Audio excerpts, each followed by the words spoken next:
Okay, so we'll begin with the homage to the Buddha 3 times.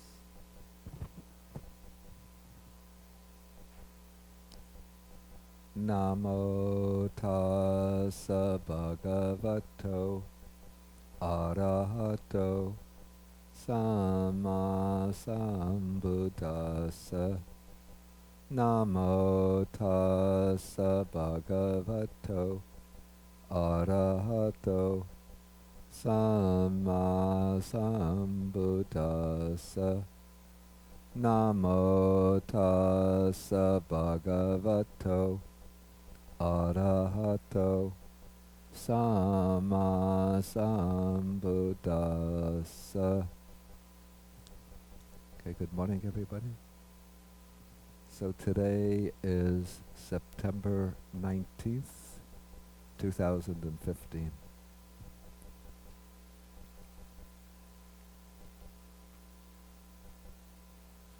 And today we are taking Sutta number 139 in the middle-length discourses. In Pali this is called Araṇavibhanga Sutta. We know the word vibhanga we've had already with several of the earlier suttas. It means analysis, or here it's rendered exposition. And the word arana, it's a little bit of a puzzle.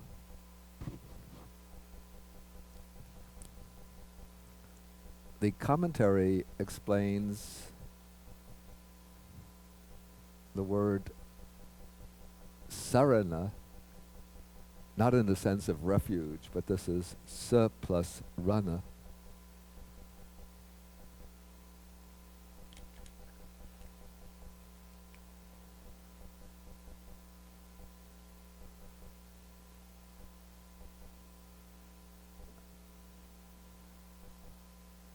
It explains this word as meaning with dust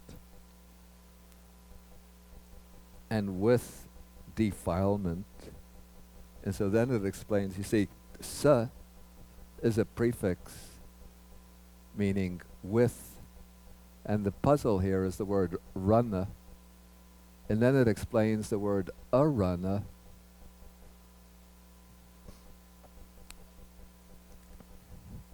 as meaning without dust, or in other words, without defilement. So it seems to be equating the word rana with dust.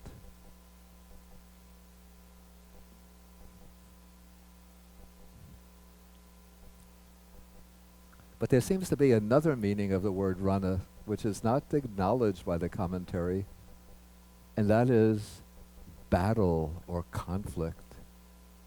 We have some Sri Lankan people here. Anybody named Ranasinghe? Ranasinghe, Ranavira? You? Okay, Ranavira, Vira means hero.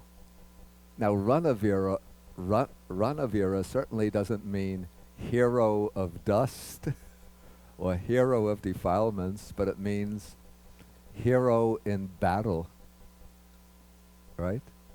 And then there's a common Sri Lankan last name, Ranasinghe. Singha is the same as the Pali Siya, which means lion.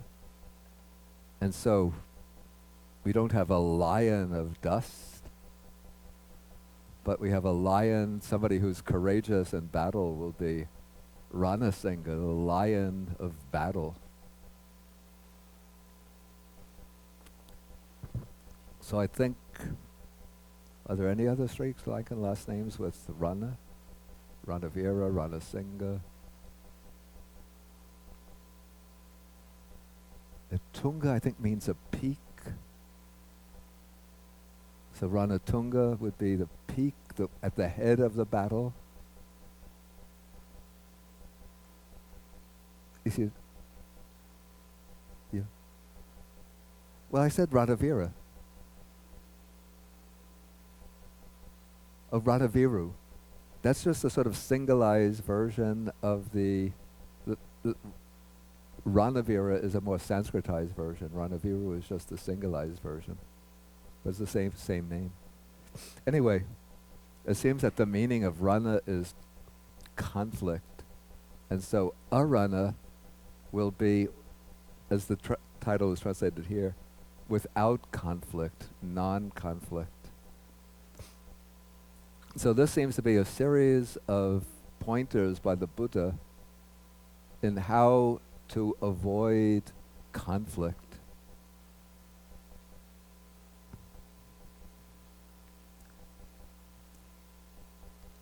Okay, so let us look into the sutta itself. Okay, so we start when the Buddha is living at Savatthi in Jeta's grove, and then he addresses the monks, calls their attention, and then he says, I will teach you, he says, the Araṇavibhanga, that is the analysis of, or exposition of non-conflict. And now first, in paragraph 3, section 3 here, he's going to lay down what is called the concise teaching, the synopsis or summary, which it's like as I've explained before, this is the udesa.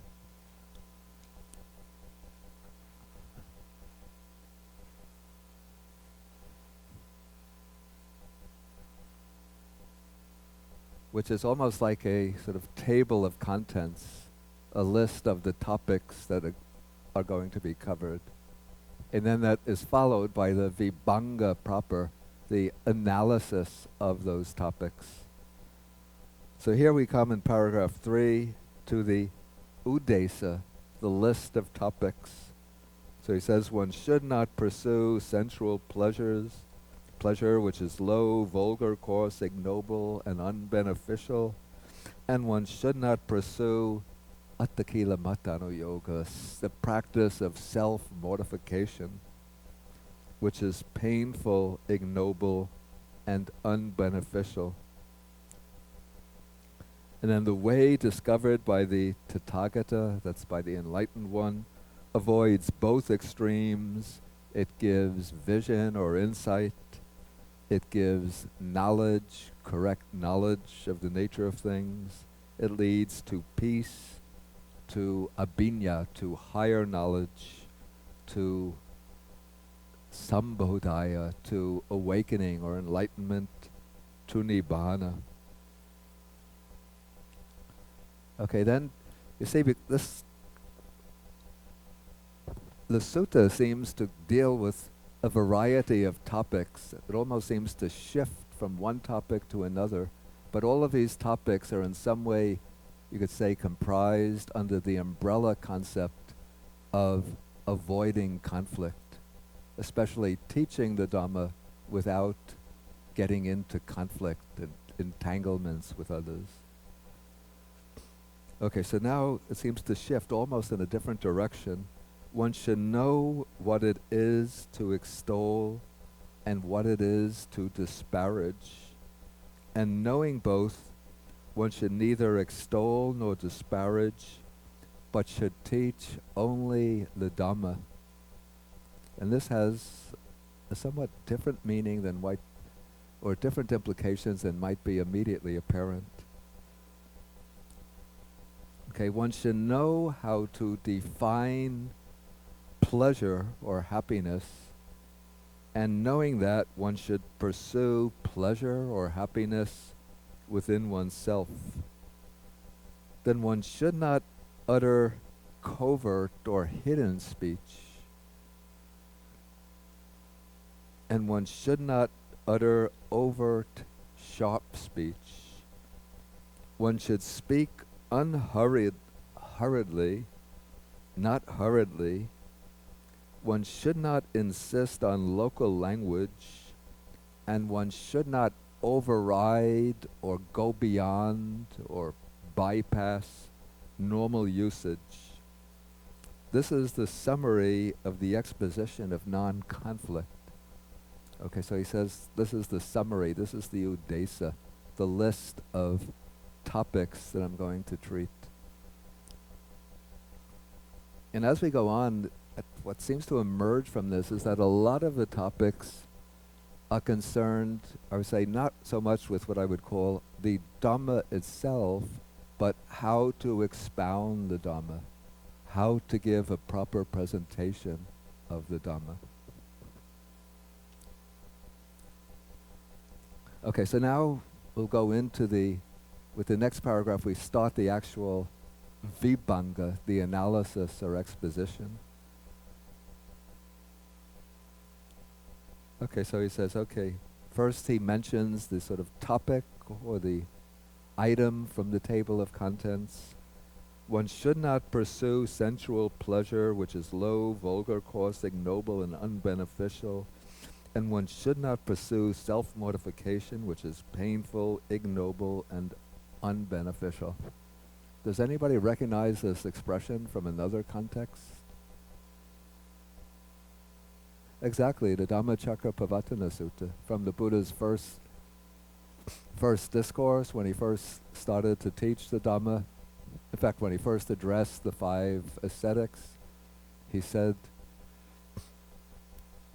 that one who has gone forth into the homeless life should not pursue or follow 2 extremes. Then he mentions the 2 extremes.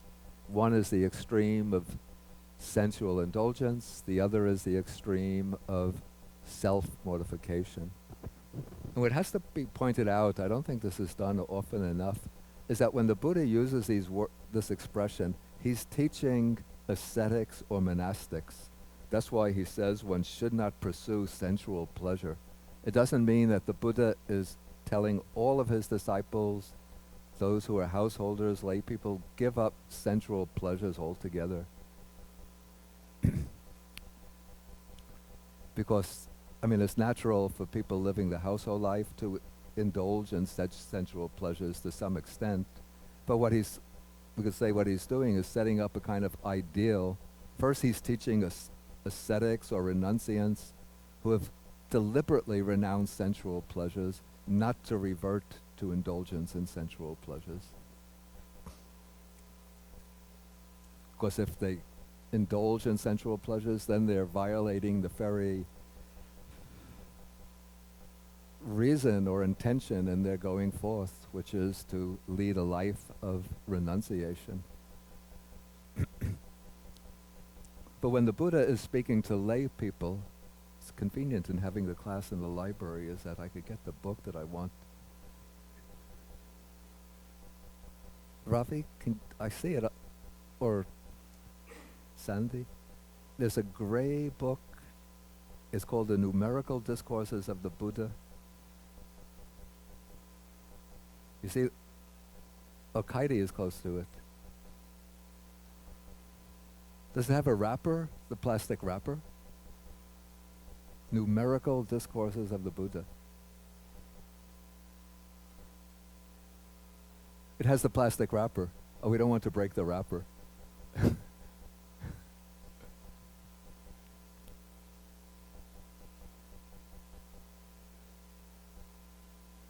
Anyway, I know the passage from... Okay.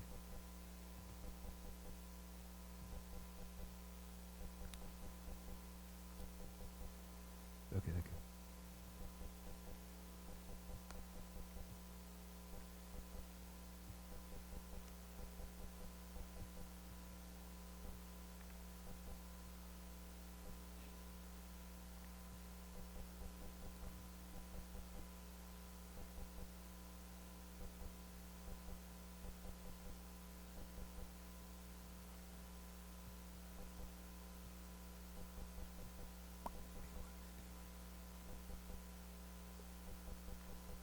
Yeah, there's a long sutta in the Anguttara Nikaya. It's a book of tens, number 91,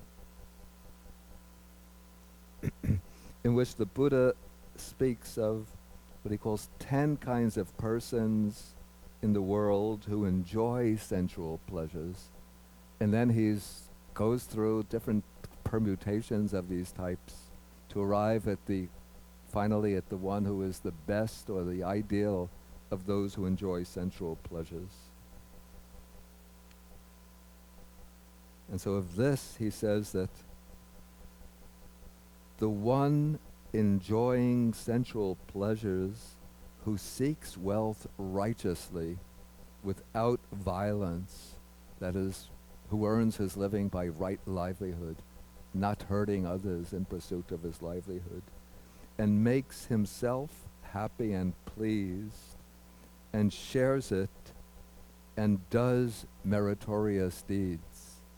So one uses a certain portion of the wealth to secure the well-being of oneself and one's family.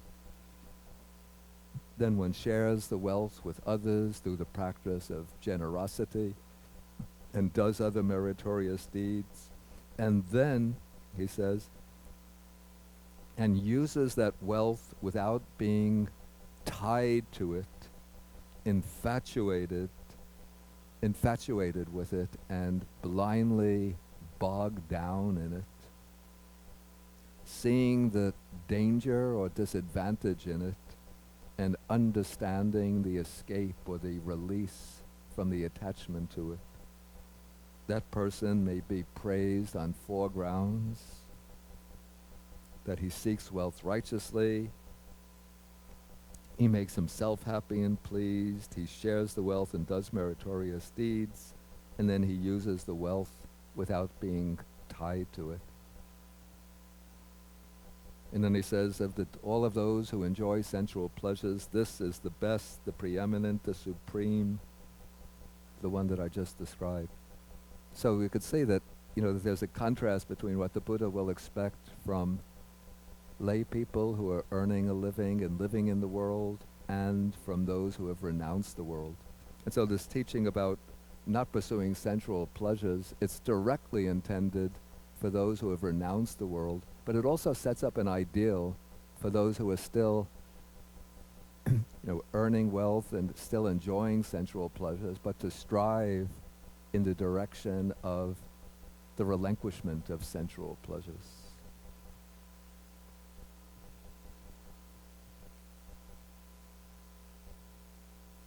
Okay, now the Buddha then raises the question with reference to what was this said. And then comes a phrase or an expression that's rather complicated in the Pali. Let's try to untangle it. The pursuit of the enjoyment of one whose pleasure is linked to sensual desire. Then we just skip over the adjectives. That is a state by suffering, a state beset by suffering, vexation, despair, and fever. It is the wrong way or the wrong practice. So we can say that the pursuit, to simplify it, we could say that the pursuit of sensual pleasures is a state beset by suffering and so on, and the wrong way.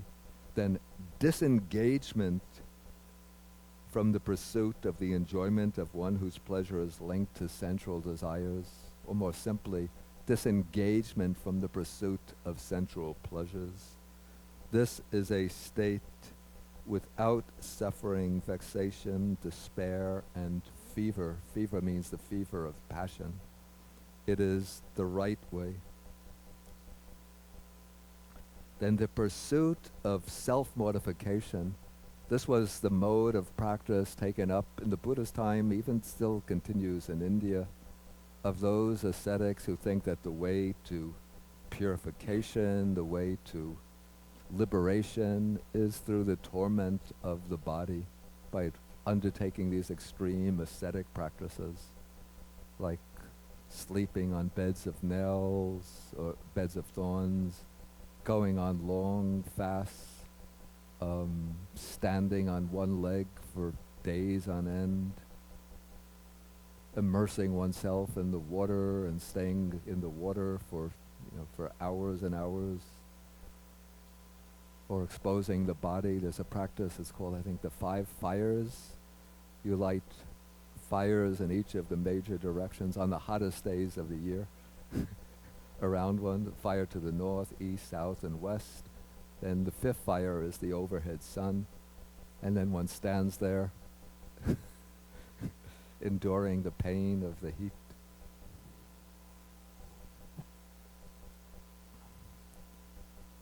And that's considered, a noble, purifying practice.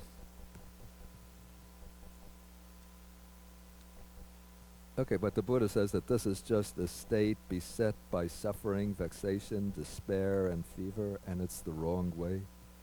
And then disengagement or detachment or relinquishing that pursuit of self-mortification, that's the state without suffering, and that is the right way. Okay, so now the Buddha is setting up like these two extremes, and then he says that the middle way discovered by the Tathagata avoids both these extremes. So the sort of the function of the middle way, the reason why the middle way becomes the way to liberation for the Buddha is because it's the way that gives rise to vision or insight, direct insight into the nature of things. It gives knowledge, comprehension of the nature of things. It leads to peace, to direct knowledge, to enlightenment, to nibbana. And then what is that what is that middle way? It's just the Noble Eightfold Path. So again, this is, referring back to the Buddha's first discourse, to the Dhammacakka Pravartana Sutta. So all of this should be fairly familiar to those who know, who are already acquainted with the first discourse. But here, if we take this in context of the rest of the sutta, it seems that the Buddha's purpose in bringing this here is not to teach the monks anything new as far as their actual knowledge goes, but to show them, or this is my interpretation, the right way to teach the Dhamma. When you're teaching, don't encourage people to indulge in sensual pleasures. Don't encourage people to undertake self-mortification, but teach them to follow the middle way, which is the Noble Eightfold Path.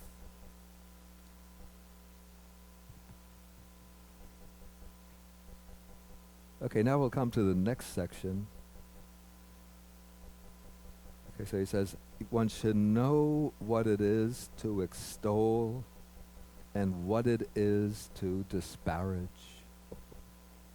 The Pali words here are usadana and upasadana.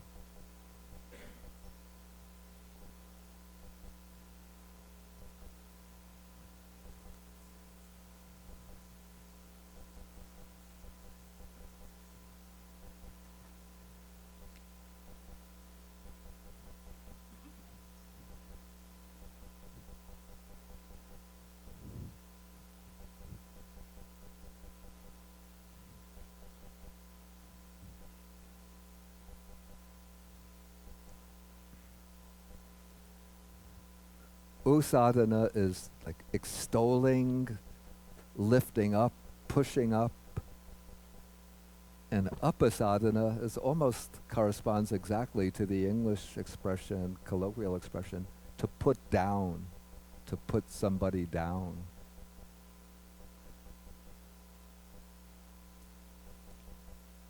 And so then the Buddha says, knowing both, one should not extol nor disparage, but should teach only the Dhamma. And with reference to what was this said, okay, from what comes next, we could now see the connection to the previous passage on the two extremes and the middle way. So it says, how does there come to be the extolling and disparaging and failure to teach only the Dhamma? So he says, when one says, all those engaged in the pursuit, let's simplify it, all those engaged in the pursuit of sensual pleasures are beset by suffering, vexation, despair, and fever, and they have entered upon the wrong way, one thus disparages some. When one says all those who are detached from the pursuit of sensual pleasures are without suffering and so on, and they have entered upon the right way, one thus extols some. Now notice that the key idea here is that one is extolling some people and disparaging other people. And so the point in the Buddha's method of teaching is not to extol individuals as such because of the particular path that they've taken, but rather, well actually, okay, the same thing is then developed with regard to those who follow self-mortification. Okay, when one says all those engaged in self-mortification are beset by suffering and that they have entered on the wrong way, one is disparaging some.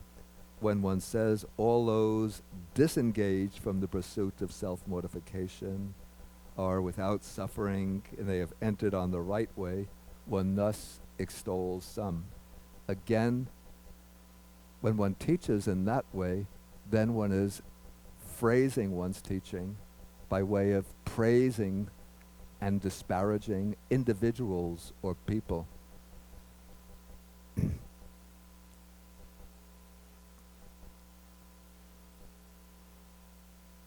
Okay, I just want to skip over what comes next because it just is along the same line and get to paragraph 8. Okay, so how does there come to be neither extolling nor disparaging, but teaching only the Dhamma?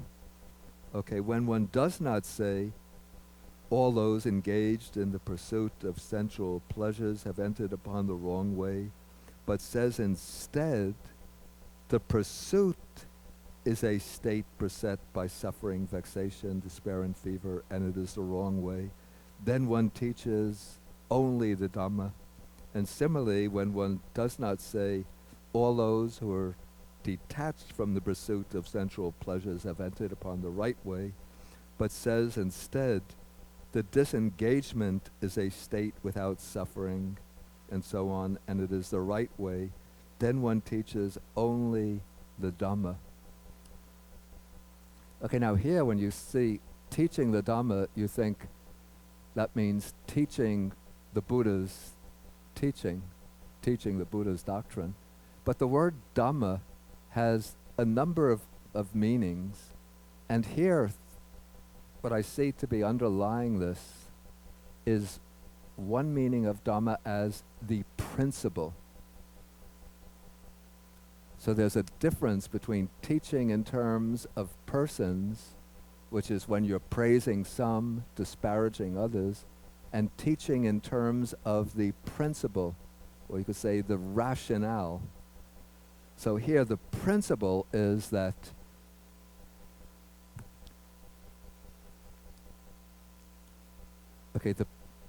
the principle is that the pursuit of sensual pleasures is beset by suffering and the wrong way. So when one teaches in that way, then one is teaching simply the principle without praising and saying, these people are detached from sensual pleasures, they are so wonderful, so pure, so saintly, so holy. Those people just indulge in sensual pleasures, they're so wretched, so vile, so low in character. But instead one is avoiding praising and disparaging, and instead just elucidating the principle.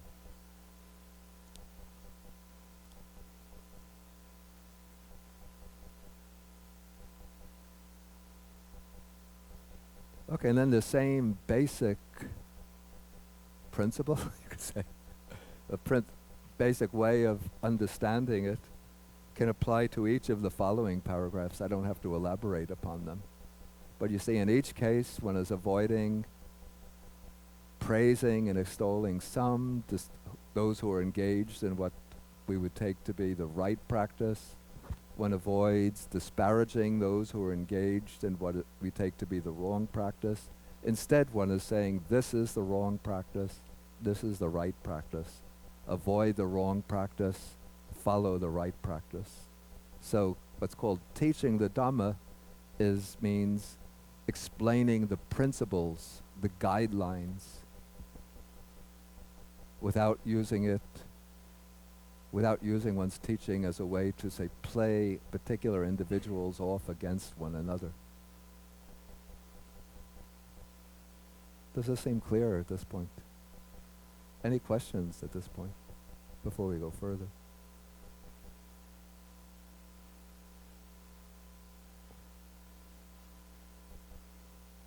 So then should we move on?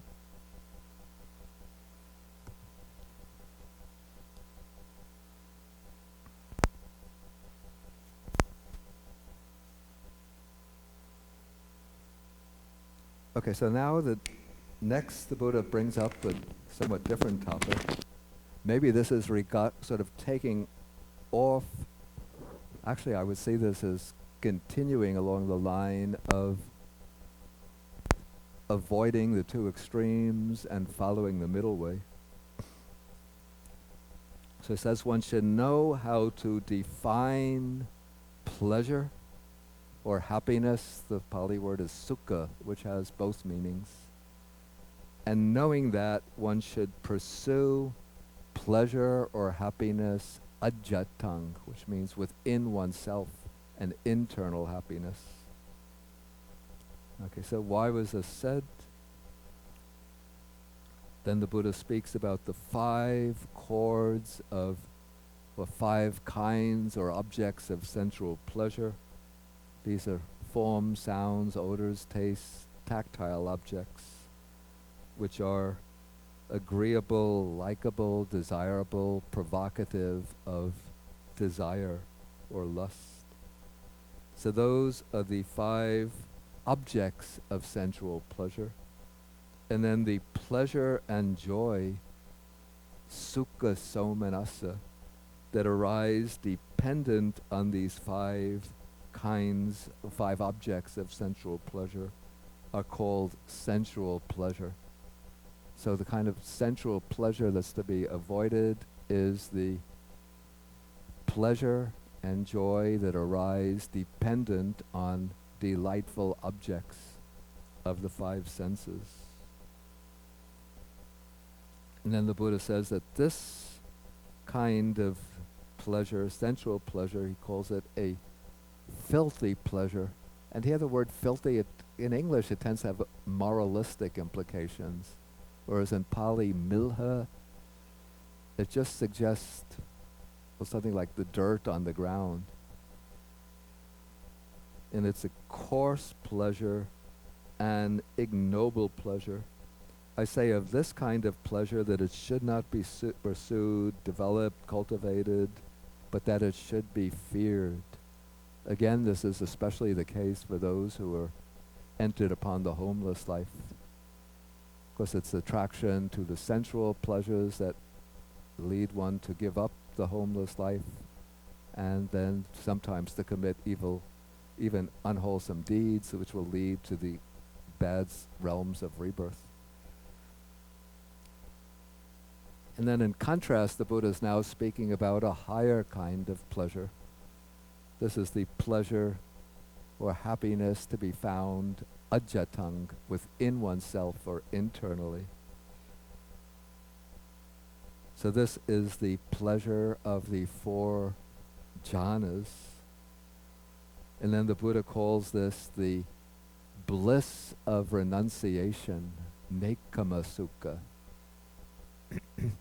The bliss of seclusion or solitude, paviveka sukha. The bliss of peace, upassama sukha. And even I think it's sambodha sukha, the bliss of enlightenment. Which doesn't mean that attaining the jhanas themselves is equivalent to enlightenment. But the jhanas are part of the Noble Eightfold Path leading to Nibbana, and the bliss of the jhanas are said to give a foretaste of the bliss of Nibbana.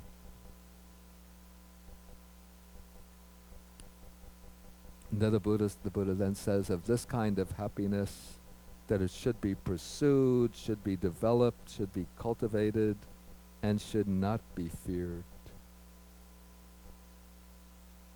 Okay, so it was reference to this, that it was said one should know how to define, well, let's say to distinguish different types of pleasure and happiness, and then one should pursue pleasure within oneself. And pleasure within oneself, we see, means the bliss of the jhanas.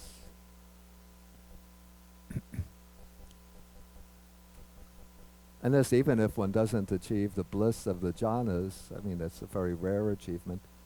But even what strikes me about the practice of meditation is that, people that they think in order to be happiness, you have to get this, you have to acquire that, you need, well, it's all right to have a nice house, but some people think they need 4 or 5 homes, very impressive cars. And constantly, the whole commercial culture continually provokes in us the idea that you're not happy unless you possess increasing amounts of material possessions, which are distinguished by their glitter, their novelty, by their ability to help you outdo your neighbors. And so all of this is a kind of outward pursuit of happiness, which is constantly being undermined by the fact that one is never satisfied with what one gets. But even if you're sitting in meditation with a wandering mind, but after some time, once the mind starts to settle down, you could see that you have all of the requisites of happiness are just within oneself.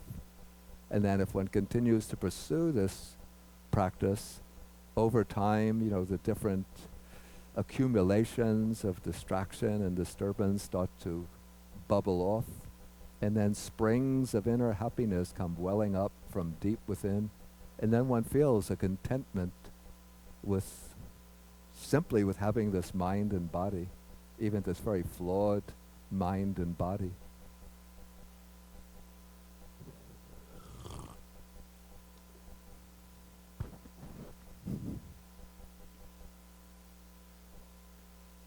So ascetics who are living in forest hermitages, ascetic monks, I mean, well, you can't see them so easily, but often the only thing they own are their robes, their alms bowl, maybe a few little medicines, toothbrush, toothpaste, a little kuti or hut, and they're perfectly happy. Whereas you have your well, Buddha says you shouldn't refer to people, but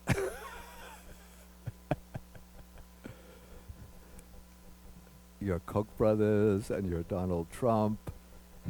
I only have 4 billion, that guy has 6 billion.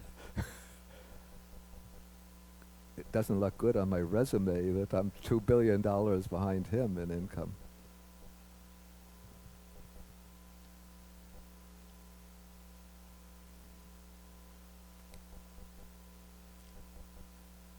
Okay, the next section, here one should not utter what's called covert speech, rahu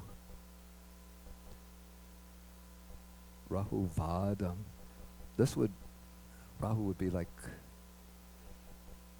speaking perhaps privately about somebody, critically about somebody in private. Let's see if we can unpack it by looking at it. Okay, and one should not utter overt sharp speech. So it was said, and with reference to what was this said? Here, when one knows covert speech, private or hidden speech, to be untrue, incorrect, and unbeneficial, one should on no account utter it. Okay, this speech has to be knocked down on 2 accounts. It's untrue. Incorrect is just a synonym.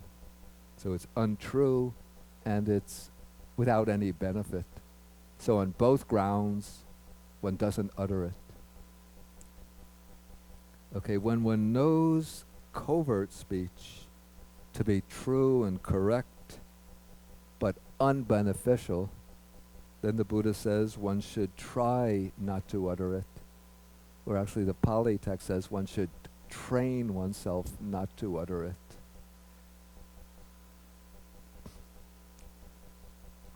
But when one knows covert speech to be true, correct, and beneficial, one may utter it knowing the time to do so.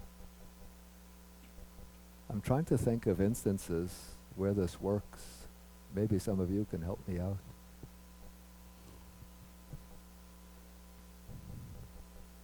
Speaking privately. Oh, I think this would... Actually, if one takes this to be speaking privately to another person, actually this makes sense. When I was reading it last night, I was thinking, interpreting it to mean talking about another person, but not in their presence. But if we take it to mean speaking privately to another person about what is, saying, I want to speak to you, please come into my office, then it makes sense, or at least I could think of, numerous cases where it works. So when it's correct what one is going to bring up, to criticize another person for, or to discuss with that person, and it's beneficial, then it makes sense to speak. Notice, knowing the time